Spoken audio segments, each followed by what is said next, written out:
I thought it would have been funny if they hadn't talked about it and they just had the fucking butt plugs on her table, on her desk, and they never brought it up. Or if they did like the establishing shots, like while they were first talking, like showing off different things on her desk, you're able to see the base of the award. So you're able to make a connection that, oh, that's the award they showed us. And oh shit, it's a butt plug. You know what I mean? Like, I thought that would have been funny, but. This has been Butt Plug Talk with Mike Stella. In my next masterclass. I just see you in a smoking jacket, the slow pan. In this chapter, we're talking butt plugs in cinema. In a world of bad movies, two follically challenged men will stop at nothing to share their opinions of them. Their wives are tired of listening. But are you? This isn't the podcast you deserve, but it's the one you need. Prepare yourself for Bald Guys and Bad Movies. Welcome to Bald Guys and Bad Movies. What episode is this? Episode 7? 7. Episode 7. Wow. Lucky number 7. Lucky number 7. And this week, I think we have a pretty good movie to talk about. As always, I am Michael Stella. I am Troy Luter. And we are here to bullshit about our movie of the week. Sorry. Taking a sip of water. You okay over there? I almost did a spit take. That was so sincere, Mike. I almost spit it out. Don't ruin the mic there, buddy. This mic needs some electricity. Ooh, man. Certainly man. Not coming from me. Man. The movie this week is Everything, Everywhere, All at Once, which stars Michelle Yeoh. And I'm sure if you're listening to this podcast, you're a fan of movies and you've probably seen the trailer for this. And if you've seen the trailer, you know this movie is fucking bananas crazy. It is so bananas, dude. Oh my God. We've said it before, but I really, really mean it for this movie. Do not listen to this review until you see this movie. Absolutely. Right off the bat, first I'm going to say is I'll give my review, go see the movie. I'll tell you that right now. It's definitely worth going to see. So hit pause, go to the movie, and then hit play. I mean, I would even say don't even see the trailer. If you haven't seen the trailer, yeah, like that's even better. I did see the trailer. So go in it as cold as possible and be reminded why movie theaters were fucking built. In my opinion. Mike, how do you simplify? How do you condense this plot down to but you know what I mean? Because yeah. That's there's so many twists and turns. Like if we were even to describe the movie as it happens in real time, it would still not make much sense to you, right?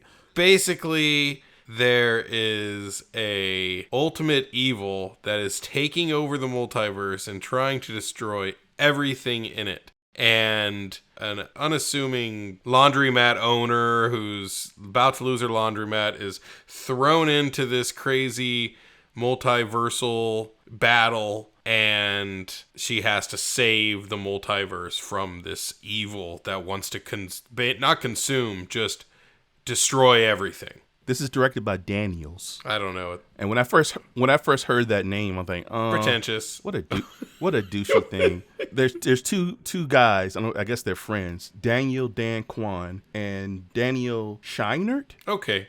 So they just combined. Okay. Now they directed and wrote a movie called Swiss Army Man, which I have. Oh, they did Swiss Army Man. Daniel. Oh, have you seen that one? I have not seen that, but I've definitely heard about it. And I guarantee you, this is a movie.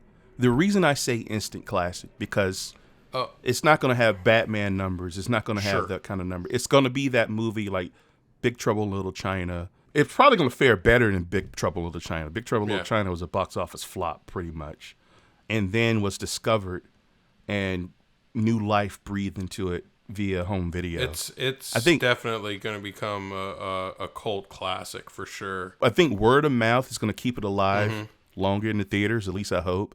And definitely when it goes to video, it's going to blow up. I just feel it. It stars. Oh my God, What was it? I think we figured out it was Ki Hee Kwan. Wait. We're and keep talking. And I will say this is all dependent upon whether or not Jimmy Kimmel said his name right. But I'm totally looking at Jimmy Kimmel. We're in bad shape if we're looking for Jimmy Kimmel. Well, I mean, we're just trying to, Ki Hee Kwan. Yeah. Ki Hee Kwan is amazing in this movie. Yeah. He plays Michelle Yeoh's. That guy's voice has not changed in 40 fucking years, dude. I noticed that, It is the exact same voice. No, Ki Hee Kwan played Short Round in Indiana Jones Temple of Doom, and Data in The Goonies, and he was in a TV show called Head of the Class for a while in the 80s with Ring Pryor. Got it. And from the Jimmy Kimmel interview, I learned that he quit acting because there just wasn't, for Asian actors, there wasn't anything in terms of substantially interesting roles, right? It was the same old typical cliche roles. I mean, shit, he got the same. The two roles you know him of were cliche, exactly roles. Right. So, I mean, I get it. But because he, as a child actor, he was so good though. He held the screen equally with Harrison Ford in Temple of Doom. Yeah, absolutely. Now, because I saw Temple of Doom obviously when I was young. I saw it with my dad, so it had even more special meaning because we didn't really see movies together. But that was the first Indiana Jones movie I saw. Me too. I didn't see Raiders first. Me too. I saw Temple of Doom. And the fact that this kid was kicking fucking ass. You know the moment in that movie where as a kid I'm like, this is badass. And it's when he got a whipping too. Yeah. Like with Indy. The Temple of Doom was just, fuck it. We're going to rip hearts out. We're going to flog children. And I loved it. As a kid, I appreciate it. Don't baby spoon feed me, man. Give me violence, right? And so anyway, I'm happy to report that, and I'm also sad that he was off from acting for so many years. So I think he had some producing roles, and he was working more behind the scenes. This guy's amazing. He is an amazing actor, along with Michelle Yeoh, and he gets to play multiple versions of himself. One of those versions is a suave, debonair. Like, I was most impressed by that role, right? And that was probably the most serious, quote-unquote, universe, where it didn't have hot dog fingers and weird shit going on. He, like, that was a movie by itself. Like, if you just removed that and had a romantic film between Michelle Yeoh and Ki Hee Kwan, like, the chemistry was there, and he was debonair, dude. So, anyway, I can go on and on, but he was amazing. Dude, that first fight scene, though, with the fucking fanny pack was absolutely phenomenal. Yes. It was so phenomenal. I was blown away by it. It was so good. So the ultimate evil is her daughter, and one day she took a... Wait. What? Wait, before... So, yes, and they set it up because I think in every universe, probably, or the universes where her daughter exists, her and her daughter, they don't get along. Right? And in I will say the core of the A universe, Michelle Yeoh's character, the laundromat character. Oh, not the Alpha universe, because there is an Alpha universe. That's where they invented the whole method of jumping between different, people, like different versions of yourself's minds. And the reason why Michelle Yeoh, they think she's the one, quote unquote. I don't know if they coined it that, but essentially it's the one. It's because she's so inept at everything. Yeah. She's so bad at everything. In all of her incarnations in other universes, she's good at something. She is equally lame in everything else, right? She is not a cheat. So therefore, she is the perfect avatar to take on this evil because she doesn't excel at anything. It's a balanced playing field, so to speak. Well, but also the reason she's the perfect avatar is because being not good at anything is because the way this the way the verse jumping, I can't remember what it was called, works is you put on these old, I love it, they're like these old like Motorola Bluetooth little headset thingies like that. I love those things. Like literally you just like found those suckers, put some lights on them, like we're good to go. You gotta love that $25 million budget. But the way it works is it's not like you're going to different, in like The One with Jet Li from back in the day, he would go to like the different universes and then like would be able to interact within that universe. Well, they don't actually go to the universe. They're just, their mind, wherever they verse jump from, taps into the mind from the person from the other universe and is able to basically suck up all their abilities and stuff. So she sends her mind to like the Kung Fu universe, and she's this badass Kung Fu. She's basically Michelle Yeoh, you know what I mean, with her badass Kung Fu skills. And so it was a very cool, unique way to deal with the idea of a multiverse, I thought. You won't be surprised to learn that being John Malkovich was partly the inspiration for this film. Sure, I could see based that. On something I read that they said. Malkovich. Stepping into someone's mind and occupying that space. Right? Raccacooey. So, yeah. The Raccacooey. Yeah, there's a universe. Well, it's so set up so brilliantly because she was trying to explain this to her, what was going on to her husband and daughter. She thought Ratatouille was about a raccoon. But she calls it Raccacooey. Like, she doesn't call it Ratatouille. She calls it's Raccacooey. They're like, it was a rat, Mom. It wasn't a rat. It's a raccoon. Raccacooey. You don't know what I'm talking about. And then later in the film, a universe she jumps to, there's a fucking raccoon under a chef's hat. At like a Benihana, like spinning eggs and shit. Like that shit was funny, dude. There's a universe where everyone has hot dogs for fingers that ooze mustard and ketchup. Yeah, and they literally, and it's so funny because like they talk about like, oh, where is she? I don't know where the hell she is. She's way off the map. You know what I mean? And then they like, everyone has hot dogs for fingers. What the hell? And they're like, how the hell could this even happen? I mean, this is like predates the genesis of mankind. And they go back to like 10 million BC or some shit and like show the hot dog finger apes like killing the last regular fingered ape. Like, it was too funny, man.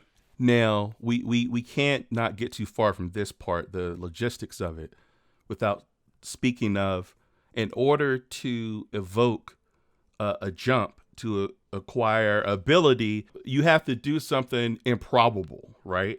It's very Douglas Adams. That was another inspiration. I grew up reading Hitchhiker's Guide to the Galaxy, and the Heart of Gold, the ship, had an improbability drive. When the drive was initiated, many improbable things happened, like a whale appeared from nowhere. So, but back to the movie, in the spirit of that, if you paper cut your fingers, the webs of your fingers. 4 paper cuts between each of your fingers. He's like, yeah, he just tries to do it. And he's like, you can't give yourself paper cuts. That only happens when you're not trying. or eat a chapstick, or jam a butt plug up your ass. Holy shit. Now we got to talk about this. There's an entire kung fu sequence between Michelle Yeoh and like security guard and an office worker who've been occupied by other versions of themselves that are working for the evil, right? That she's trying to stop. And it's set up so beautifully because Jamie Lee Curtis, we haven't mentioned her yet, she's the tax lady. She's amazing in this movie. Her awards for look best like taxes giant butt plugs. look like giant bulbous butt plugs, right? So you think, okay, that's a funny joke. They set up early in the film.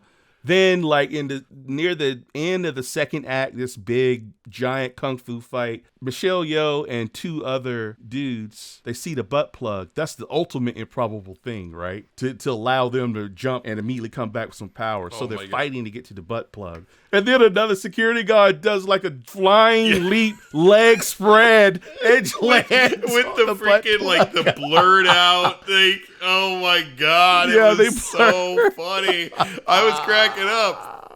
And then, of course, the other guy sticks something up his ass, and there's a big 3-way fight while they have shit sticking out of their ass. And Yeah, and you literally, and it's like a low sort of like knee, the camera's about knee high, waist high, and so the whole time you see the things dangling out of their butts while they're fighting. It's so fucking hilarious. basically, her and her husband, he wants a divorce. They're not happy. Well, that's not actually, he didn't actually want a divorce. If you listen to him, he says that he got the divorce papers because he had a friends who were unhappy in their marriage, and he had divorce papers written up, and it caused them to talk about it and discuss what was wrong with their marriage, and they eventually reconciled and were happier for it.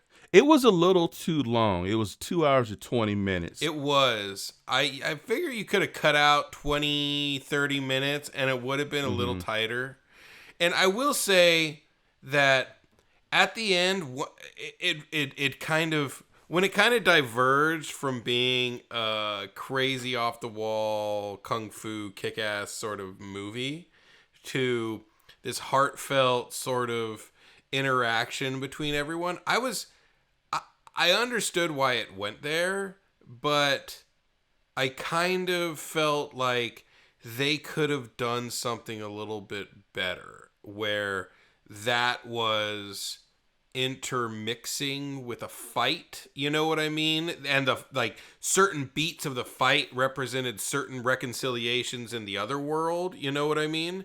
But I felt like instead they did all the fighting beforehand, and then all the reconciliation started to happen while she was like falling into the donut. I mean the bagel. And I get what you're saying. Like, it didn't bother me as much, but I totally felt that you felt the tone shift. I felt like the climax was the slowest part of the movie. You know what I mean? And that was one of my critiques with the movie, was I felt like the climax was the slowest part of the movie.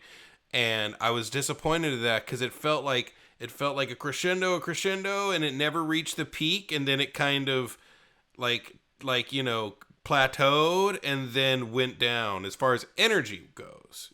I just think that there was a way that they could have interspersed it a little bit better. If they had a better fight between the mom and the daughter in one universe, and that was intercut with the daughter and the mom reconciling in the other universe, and as certain things come to light, certain different attack, different things happen in the fight. I just feel like they could. I get what you're saying. It was right there. The epic cliffside battle with the waters raging, and during that fight, they're reconciling. They're having their argument. You know what I mean? And as they're making headway in those other dimensions, in the main fight is getting more and more intense, right? And right. so and as they're even as they start to reconcile, their emotions start to get high in their reconciliation. The emotions get high getting in fighting in the other one. You know what I mean? And then the fighting with love, you can have that moment where she realizes, I'm going to stop fighting her and just love her. Yeah. Yeah. Right? And that may be just taking a beating for a bit, or giving her a teddy bear that she had when she was little, and there's all kinds of things you could have done. So exactly. But see, so while I can recognize that, I thought that it played nicely into the main message of the movie, because it challenged me as a viewer, because they did the zany, the fun, the funny stuff so well that it is jarring, right? And it's not like that part of the movie was bad, but it was a way different energy. It became more emotional. I kind of felt like the message of the movie was you can't control your kids. You can't control other people. Like, if someone is having a hard time, you kind of have to let them struggle on their own. And sometimes you got to let them go so they can come back and be happy with themselves. That's part of it. The general message I took away, which is kind of my philosophy in life, is that nothing matters, so therefore everything matters. That may seem like, well, one end of the sentence cancels out the other end. But if you think about it, because None of this shit matters. The things that you worry about in the grand scheme of things, that's why everything matters. The moments, right? The moments. Stop looking behind. Stop looking to the future. Right. Stop wondering what your life could have been, because what matters is right there in front of you, right? Absolutely. But yeah, the daughter situation, that was part of it, right? She had a lot of regrets, and this is where I thought the film really excelled, because it could have easily been successful without that message, or maybe a light dabbing of it, and that probably would be a more crowd-friendly thing to do. But I appreciated that their goal was more than just to entertain you with some kick-ass shit. It was more, the dilemma for this character was not the universe jumping. It was what we all face in our lives. Did we make the right choice? It's kind of like the birth child of Big Trouble in Little China, Crouching Tiger, and Hitchhiker's Guide to the Galaxy. You know what I mean? Like Scott Pilgrim thrown in there.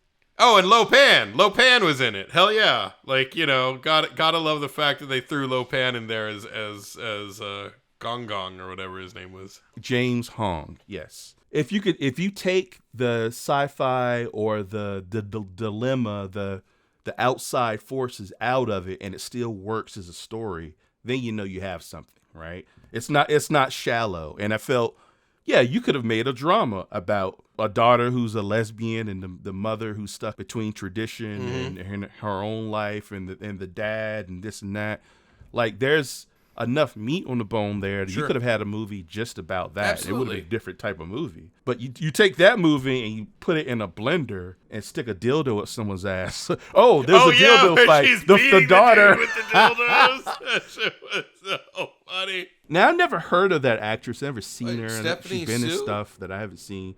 She was amazing, dude. Like, everyone was amazing in this movie. And I just mentioned her in passing. Mm-hmm. Jamie Lee Curtis. Oh, fuck. So good. Can I just say this first about Jamie Lee Curtis? She's a national fucking treasure. Wait, let me say. I've been crushing on her since forever, right? She was on a show with Richard Lewis. She was in Fish Called Wanda, obviously Halloween. Oh, Fish Called Wanda. She was great. Oh, she was in Trading Places, right? Oh, yeah. It was that scene. Yeah. You know what I'm saying? It's probably where the crush started. Probably. The topless scene. I'm sorry, folks. It's a different time. But I'm just going to say, you know what she reminds me of? She is like the female Kurt Russell. Although she's a celebrity, she never achieved that uber, crazy level celebrity like a Meryl Streep or something like that. Sure. But she is beloved and always. Yeah. I mean, she's probably been in some clunkers, but mostly she makes really solid, interesting choices. She always gives a great performance. And she don't give a fuck, you know? And she's been public about this. I don't think she's had work done. She looks older. Yeah. And looks great because of it. She doesn't have fucking plastic cheeks and collagen injector in her fucking nostrils or whatever. She's aging and letting it happen, and I love her for it. She looks like a person. She looks like a normal human being. Yes, and that's besides the point of her acting, but she is amazing in this movie. She plays the tax lady who, in one universe, she has hot dog fingers, and she and Michelle Yeoh are in a relationship together. And even in the touching moment, there's a scene where Michelle Yeoh's foot comes into frame and caresses her cheek, and they're playing piano with the feet. Even in a world where we have hot dogs for fingers. We get really good at doing things with our feet, and then she starts kicking people's butt just with her feet, and I love that because her husband's like, everyone stop fighting, right? And this is when she begins to kind of accept and see her life in a different light, all the different versions of her husband, and the one debonair suave version has a great line because she was like, in another life, we owned a laundromat and it was terrible or whatever. And he's like, you're hurting me again, but I would love to do laundry with you. Like, yeah, I would have loved to, like, I would have loved to have done laundry and taxes. and they say you this in outside of another a life. black tie affair. She's basically Michelle Yeoh, Yeah. the movie star, and Yeah. he's someone who's rich and famous now too. But their paths diverged when they were younger, and they both became successful. But even in that universe, he's like, I would be happier if I was just running a laundromat with you. Yeah, but how rough was it though when he was like, "What's going on?" Like in the regular universe, Mm-hmm. she's like, "I just saw my life without you. I was a famous movie star. It was amazing. Yeah. I should have never listened to you." And you just see his face, like he gets so sad. You're just like, "Fuck!" Crushes him. It just crushes him. In the final actual fight, if you want to call it a fight, she decides to fight like him, and she fights with love. So Right. all these people are coming at with kung fu, she's dodging, and she'll give them a neck massage, or Yeah, she'll she hand figures them. out the thing they need Right. to like feel completed in their life or whatever. And and at this point she's gotten to the point where she can jump to all the different she can go into all the different universes at once and so she can search every universe to be like, I know exactly what this guy needs in order to be happy. Because basically she has the power that her daughter, her daughter from the Alpha but she universe doesn't have to has. use it for evil. Right. Yeah. And correct me if I'm wrong, Mike. I think I want your take on this. The way I took it, because I think you mentioned it at the end.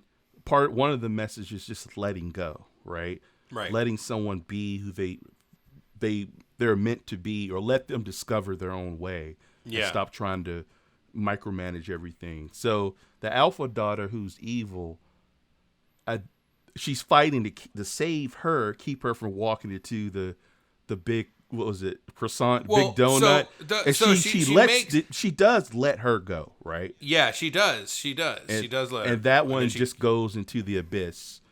But no, she comes back out after they have the whole conversation but in the other universe. But is that her? Is that her though? Or is that just another version of a daughter? I mean, that's the version that went into it, so I figured that was the version that came out. I mean, that's the way I looked at it. I could be wrong. I mean, who knows? You right? had the freshest mind. I saw this 6 days ago or whatever, and you just saw it today. And it's definitely a multiple viewing movie, because I'm sure there's shit that I missed, obviously. Yeah, me too. Well, one thing I did like, so the whole idea is this ultimate evil, right? She becomes evil because her mother pushed her to be able to basically be the ultimate verse skipper, right? Verse jumper, or whatever the hell it is. She's like, so when I first, got this power to be everywhere, to be in all the different universes, I decided to have a bagel and put everything on it.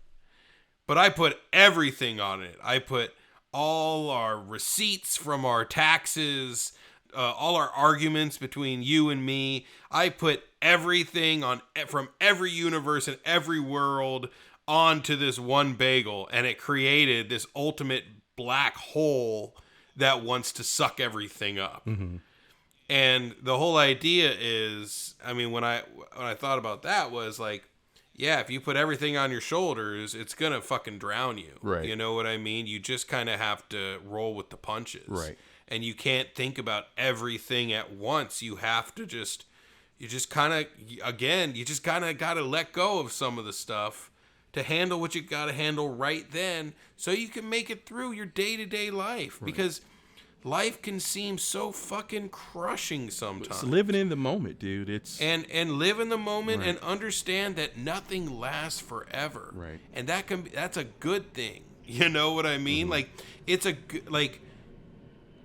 Even this shall pass. That was one thing my parents used to tell me when I was a kid. When I was having trouble with something, when I was having a crappy day, they would always tell me, Mike, even this too shall pass. Right. And just keep your head up, get through it. It'll be over. Tomorrow's another day, and tackle that day the way you would otherwise, I reached that conclusion, maybe not exactly the way you reached it, but what you learn is it's scary to do that at first. because it's letting go is scary, right? Right. Letting go is basically relinquishing control, right? Yeah. And just accepting things as they are. And some people could see that as, oh no, you got to fight and turn the world and break it and reform it into. Sure, Right. I guess you could do that, but if you try this method, and things will tend to work itself out or work out, right? Then it And gets you're gonna be a lot happier. Then it gets a little easier. It's not as scary Yeah. to do it. It's like with anything. The first time you do anything, you're a little bit nervous and okay, I hope. But the more you do something, the better you get at it, and the less stress you are, right?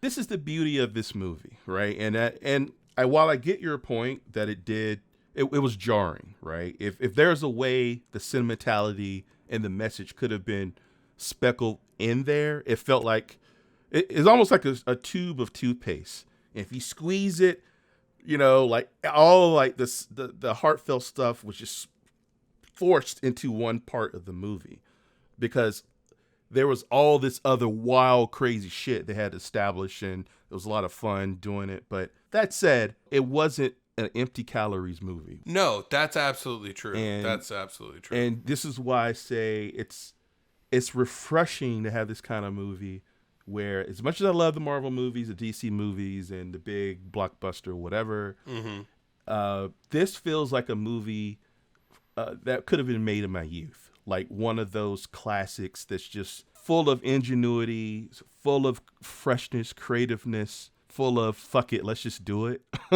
but it's not out of control, right? Like, yeah, but it's nice to see a new idea, a new story. Exactly. You know what I mean? I loved it. Love this film. Let's rate it. I will give it 3.5. 3.5 stars. 3.5 stars. I will give it 5 John Holmes size butt plugs out of 5. Just jammed up there with no KY, just all the way in there, dude, twisting. 5? Yes. Even with the Really? flaws, I'm telling you, man, this movie will age like wine. And people will watch it and I agree with that. And love it. I totally agree with that. I love it. I absolutely loved it. I completely related with these characters. Completely related to every single character. For the actual practical movie itself, just the final product, it's definitely a 4 butt plug. But I'm giving it the extra butt plug. I'm lubing it up and sticking it right up there for the sheer ingenuity and imagination and drive to even attempt to put this to celluloid.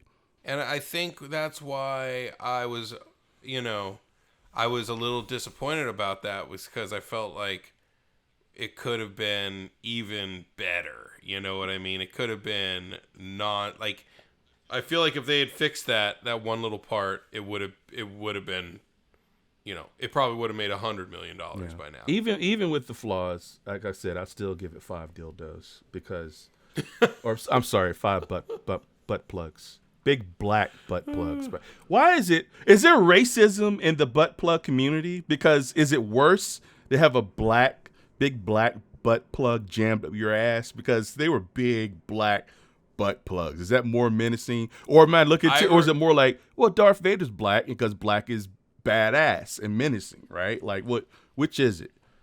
She had white dudes dildos, so was that as menacing as the black butt plugs?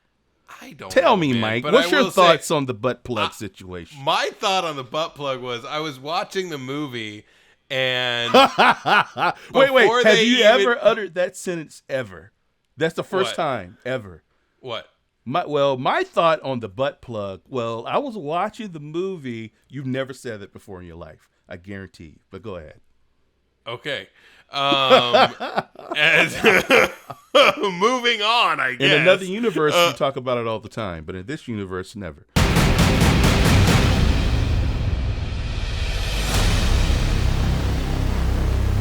It's been a long time that I've watched the movie. I'm like, I don't know where the fuck this is going. Like why is he eating a chapstick? And what's this and that? Right. And I'm thinking, will I ever understand this movie? And then it begins to click. when all the different jumpers are like, get your jump pads, and then they all start running around doing different things. One guy's humping a lamp, another guy's taking a shit. He's taking a shit in the fucking file cabinet. I didn't even see that. See this? Oh yeah, they just brush by it real quick. This is like why this. Multiple viewings. Dude, this movie so many- this movie is a pirate's treasure chest of gems.